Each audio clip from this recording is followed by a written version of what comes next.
एक ऋषि का ऐसा भयानक श्राप जिसने हनुमान जी की माता को स्वर्ग से उठाकर एक पल में बंदरिया बनाकर धरती पर फेंक दिया। कहानी शुरू होती है स्वर्ग की अप्सरा पुंजिक स्थला से। उस समय पृथ्वी पर महान ऋषि दुर्वासा कठोर तपस्या कर रहे थे। देवताओं के राजा इंद्र को डर लगने लगा कि कहीं ऋषि अपनी तपस्या की ताकत से इंद्रदेव से भी ज्यादा शक्तिशाली न बन जाएं और इंद्रलोक पर राज न कर लें। अपनी कुर्सी बचाने के लिए देवताओं के राजा इंद्र ने पुंजिक स्थला को आदेश दिया कि पृथ्वी पर जाओ और दुर्वासा ऋषि का ध्यान भटका दो।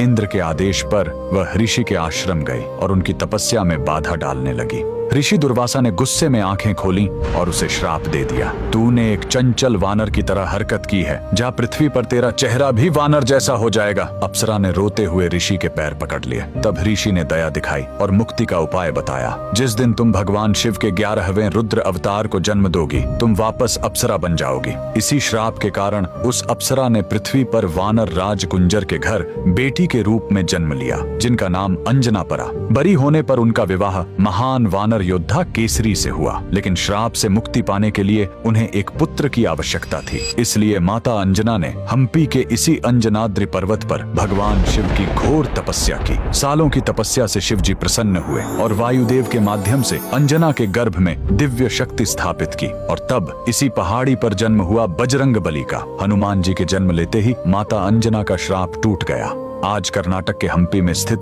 यह अंजनाद्रि पर्वत इस पूरी घटना के गवाह है। 575 सीढ़ियां चढ़कर आज भी भक्त उस पवित्र जन्म स्थान के दर्शन करने आते हैं। पवन पुत्र हनुमान के लिए कमेंट्स में जय बजरंगबली जरूर लिखें।